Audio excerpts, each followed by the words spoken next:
আল্লাহর কাছ থেকে যেটা বান্দা পাবে, রমাদান মাসের সাথে এর সম্পর্ক, এই মাস না আসলে সেই বরকত পাওয়া যায় না। কোরআনে কারীম কেউ পড়তে চায় তো পবিত্র হইয়া ধরতে হয়, কমাস কম নাজিস হালত না হয়, জিসম যেন নাপাক হালত না হয়, তহারাতের হাল যেন বদনের ভেতরে বাকি রয়। এ কারণে হায়জার কোরআনে কারীমের তিলাওয়াত নাই অথবা নামাজ নাই, অথবা জানাবাতের হালতে কোরআনের তিলাওয়াত নাই, আল্লাহ তাআলা কোরআন তেলাওয়াতেরও কিছু শর্ত দিয়েছেন। কিন্তু দোয়া মানব জীবনের এমন একটা ইবাদত, যে ইবাদতের ভেতরে মহান আল্লাহ জাগা, সময়, তহারাত কোন শর্ত জুড়ে দেন নাই। যেখানে যেথায় বান্দা তার রবের কথা স্মরণ হবে, খালি দরখাস্তটা দিয়া বলবে, আল্লাহ আমি কিন্তু এটা চাই। আল্লাহ বলেন, চাইবা তুমি, চাওয়ার দায়িত্ব তোমার আর দেওয়ার দায়িত্ব আমি আল্লাহ। আজব এক ইবাদত, নিষিদ্ধ কোনো হালাতে নাই। কোরআন তেলাওয়াতের নিষিদ্ধ হালাত আছে, জিকিরের নিষিদ্ধ হালাত আছে, দোয়ার নিষিদ্ধ হালাত নাই। নামাজের নিষিদ্ধ হালাত আছে, রোজার নিষিদ্ধ সময় আছে, কিন্তু দোয়ার কোনো নিষিদ্ধ হাল নাই। হায়জা ঋতুস্রাব চলছে, নামাজ পড়তে পারে না বটে, দোয়া করতে পারবে, মুসাল্লা বিছায়া ওয়াক্ত মতো 5 বেলা বলবে, আল্লাহ সেজদাটা দিতে পারলাম না, মাফ করে দিয়েন। দোয়াটা করবে, যে আল্লাহর কাছে বলবে, এইটার সুযোগ আছে, তার যত চাওয়া আছে আল্লাহর কাছে চাইতে থাকবে। আল্লাহু আকবার জোরে বলেন, চাইতে থাকবে। এই যে আপনারা যেমন এখানে আসছেন, এখানেও একটা আহমিয়ত আছে দোয়া। বড় বড় হুজুররা আছে, তারা দোয়া করবে, তাদের দোয়া করবে, কারণ দোয়ার হালতটা এত দামি হালত। বান্দা যখন দোয়ায় লেগে যায়, বান্দার সাথে আল্লাহর সাথে তখন সরাসরি সম্পর্ক হয়ে যায়। বান্দা যখন দোয়ায় লেগে যায়, বান্দার মাঝখানে আল্লাহ তাআলা কোনো হিজাব পর্দা রাখে না, সরাসরি বান্দা টু আল্লাহ, আল্লাহ টু বান্দা। বান্দা আল্লাহর কাছে চায়, আল্লাহ বান্দাকে দেয়, বান্দা আল্লাহর কাছে চায় আর আল্লাহ বান্দাকে দেয়। মাঝখানে কেউ নাই। একটা মানুষ আল্লাহর কাছে সরাসরি সম্পর্ক করার একটা বড় ইবাদত হলো দোয়া। এ কারণে আল্লাহর রাসূল বলেন, ইদা সাআলতা ফাসআলিল্লাহ, তুমি যখন কিছু চাইবা তখন আল্লাহর কাছে চাও, আল্লাহর কাছে আর কারোর কাছে কিছু চাইও না। কেন চাইবা? আল্লাহর চাইতে কাছে তোমার কেউ নাই। চালাকরা তো কাছের লোকের কাছেই চায়। আল্লাহ বলে, ওয়ানাহনু আকরাবু ইলাইহি মিন হাবলিল ওয়ারিদ, আমার ঘরের শাহরগ যতটুকু নিকটে, মহান আল্লাহ আমার তার চাইতে বেশি নিকটে। চাওয়া তো যায় তার কাছে, যার কাছে চাইলে পাওয়া যায়। যেটা চেয়েছি এটা যার কাছে আছে তার কাছে চাইলে লাভ আছে। আপনি আন্দাজে একজনের যে কইছেন টাকা দেন, কয় নাই, যে কইছেন 5000 টাকা দেন, ধার দেন, কয় নাই 500 টাকা নিতে পারস। যা চাইছেন তা নাই, অথবা যা চাইছেন যতটুকুন চাইছেন ততটুকুন নাই। তার খাজানা ছোট,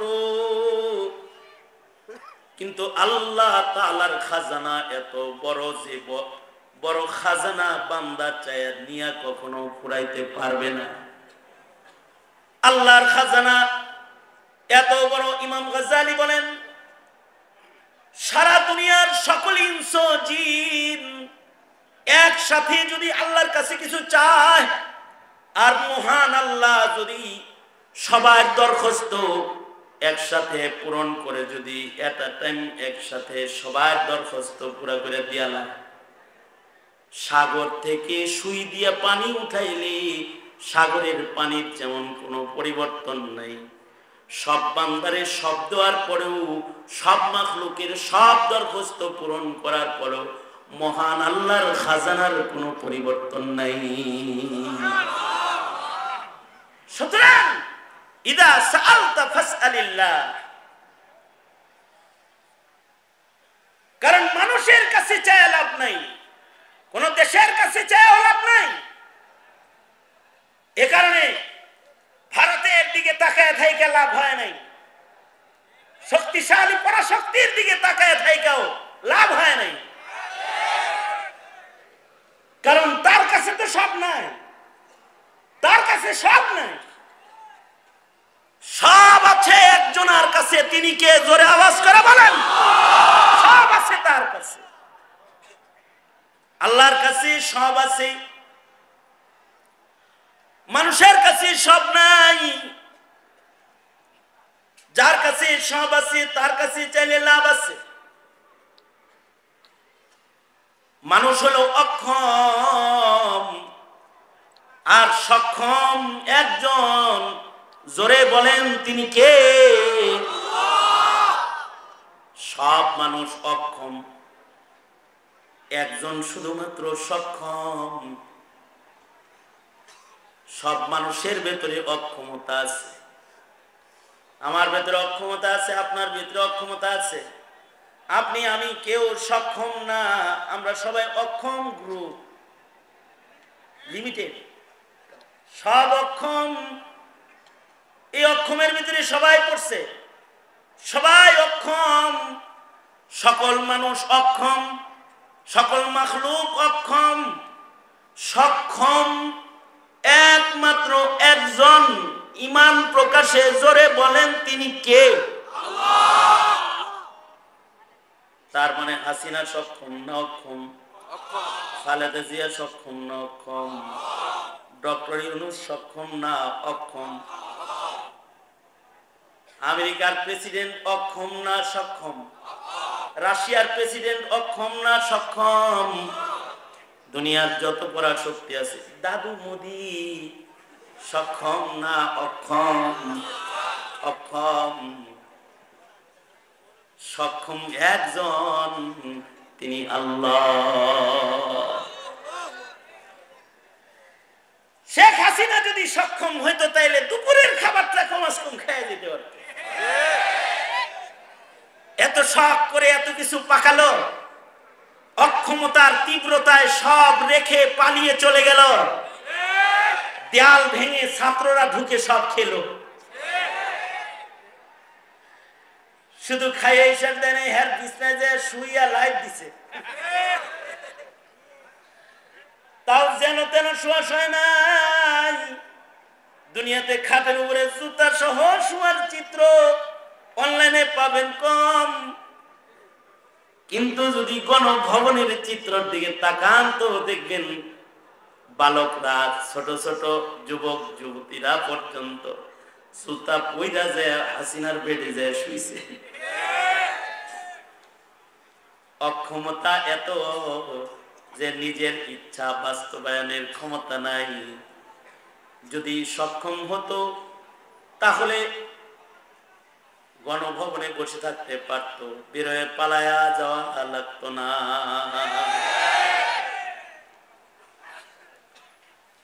আল্লাহ বাঁচাইছে, শুভবুদ্ধি উদয় হয়েছে, দাদার কাছে চলে গেছে। কিন্তু যদি যদি সেই খালি আমার কল্পনা হয় আর কি, যদি গণভবনে থাকতো ওই দিন, তাইলে যে কি হইতো, এটা গণভবনের ভাঙ্গা ইট চতুর্দিকে দেখলে কিছুটা বোঝা যায়।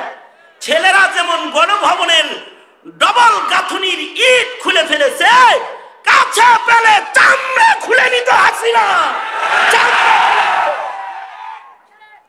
কিন্তু তার অক্ষমতা প্রকাশ করে সে বিদায় নিয়ে চলে গেছে। বড় কথা যাই কইছি, আসলে আমি কিছু না, এটা প্রকাশ করে বিদায় নিয়ে চলে গেছে। কারণ এই অক্ষমতাটা সব মানুষ অক্ষম। একজন সক্ষম বান্দার অক্ষমতা আছে, এটাই বান্দার কোনো দোষ না। এই একটা কথা মনে রাখেন, বান্দার যে অক্ষমতাগুলো এগুলো বান্দার দোষ না। বান্দা অক্ষম হওয়াটা এটা বান্দার একটা শান। বান্দা যত অক্ষম হয়ে দুর্বল হয়ে বলবে, আল্লাহ আপনি ছাড়া কেউ নাই, আমার কেউ নাই, আপনি অনেক মাফ করে দেন, যত অক্ষম হবে তত বান্দা সক্ষম হবে। অক্ষমতা বান্দার শান, আর সক্ষমতা কার শান? জোরে বলে। আমাদের অক্ষমতা আছে, এই জন্য আমরা বান্দা। অক্ষমতা না থাকলে তো আমরা হইতাম খোদা। অক্ষমতা আছে এ কারণে আমরা বান্দা। এর বেশি ফডল করবা না। কেউ সক্ষম না, চেয়ার একটা পাইছ তাই সবাইরে বুড়া আঙ্গুল দেখাইবা, মৌলবীরে বুড়া আঙ্গুল, দিন ধর্মকে বৃদ্ধাঙ্গুলি দেখাবা, চলবে না। চেয়ারে বসলে সক্ষম হয় না, পেছন থেকে শিক্ষা নিও। জনতার যে কোনো সময় টান দিলে কিন্তু পড়ে যেতে হবে। একমাত্র একজন সক্ষম। সুতরাং কিছু লাগলে চাইবো কার কাছে? জোরে আওয়াজ করে বলেন। হাকিম মুহাম্মদ থানভী বলে, আল্লাহর কাছে চাইবাটা কি? কি চাইবা আল্লাহর কাছে? তো হযরত থানভী বলে, আল্লাহর কাছে সব চাইবা, এমন কি জুতার ফিতা ছিললে এটাও আল্লাহর কাছে চাইবা। জুতার ফিতা যেটা তোমার পায়ে আছে, এটার ফিতা ছিললেও চাইবা। কার কাছে? যুবকরা জোরে আওয়াজ করে বলো।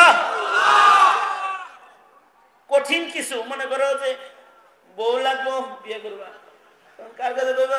বউ বউ বটকরে কইবা বউ বউ বউ। বেটা বিয়া লাগলে আল্লাহর কাছে আগে কবি যে আল্লাহ একটা বউ দেন।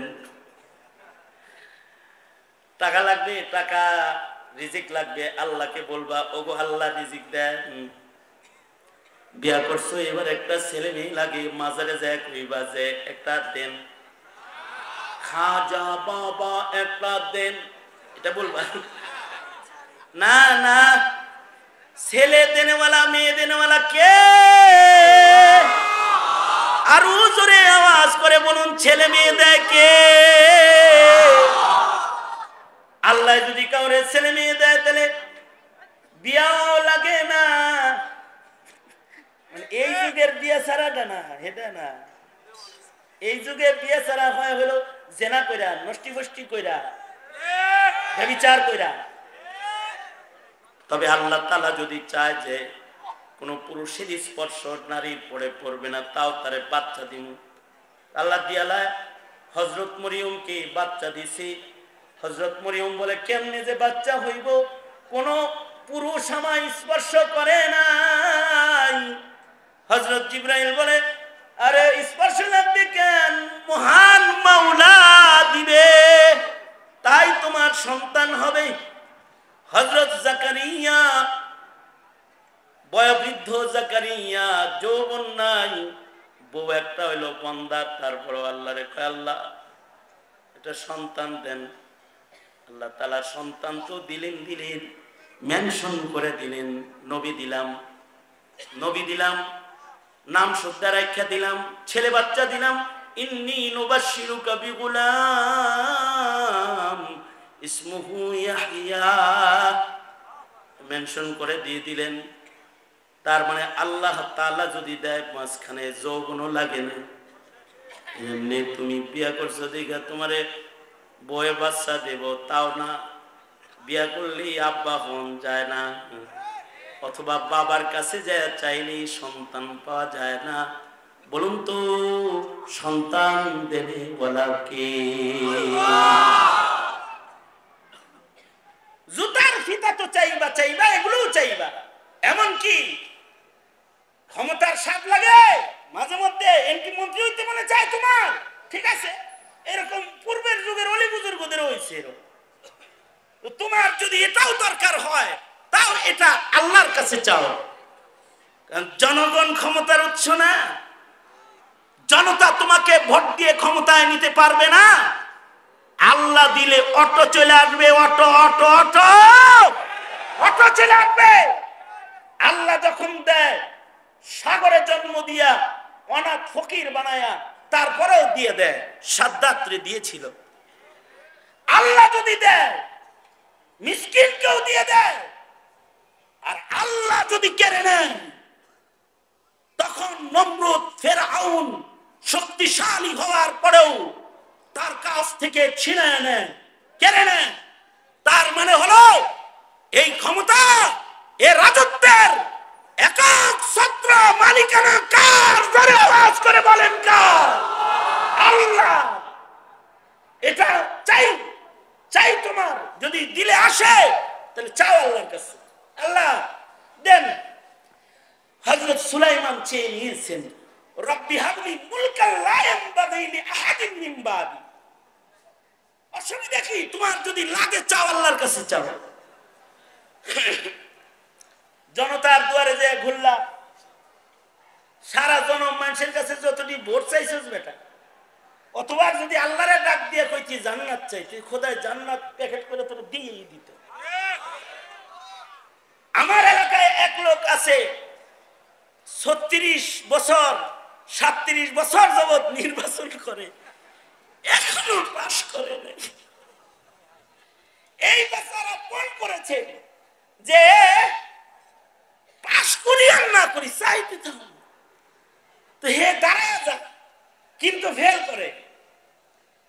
ফেল করে মানুষের কাছে ভোট চায়, এমন ভাবে দাঁড়ায়া ভিক্ষা করার দরকার পড়ছে কি? আল্লাহর কাছে চা। আল্লাহ যদি দেয় তাহলে জেলখানা থেকে বের করে নিজের হাতে মন্ত্রীর মাসনাদে আল্লাহ নিজে ইউসুফকে বসায় দিয়েছে, বসায় দিবে। দরকার এটা আল্লাহর কাছে চাও। তোমার যা যা দরকার লাগে সব চাইবা কার কাছে? জোরে আওয়াজ করে বলো যুবক ভাই, আরো জোরে বলো, কার কাছে চাইবা? জোরে বলো, আল্লাহর কাছে। কারণ আল্লাহর কাছে সব আছে, নাই জিনিসটা আল্লাহর কাছে নাই। নাই এমন দোষ আল্লাহ পাকের নাই। আল্লাহ পাক সুবহান, সকল দোষ ত্রুটি তিনি মুক্ত। সুতরাং চাইবা আল্লাহর কাছে চাও। অসম্ভব যদি কোনো কিছু তুমি চাও, মনে রাখবে তোমার মাওলা অসম্ভবকে সম্ভব করা জানে।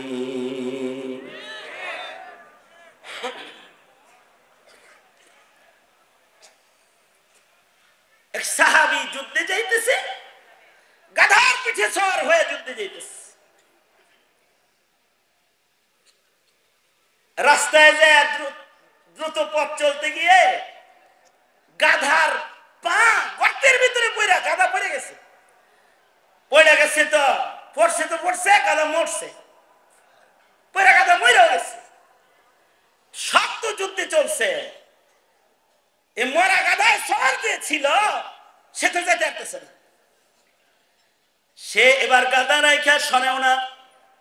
সাহাবীরা কয় আয় আয় আমগর লগে আয়, দাঁড়াতে গেলাম নাই, চল যাই পায়ে হেঁটে যাইগা।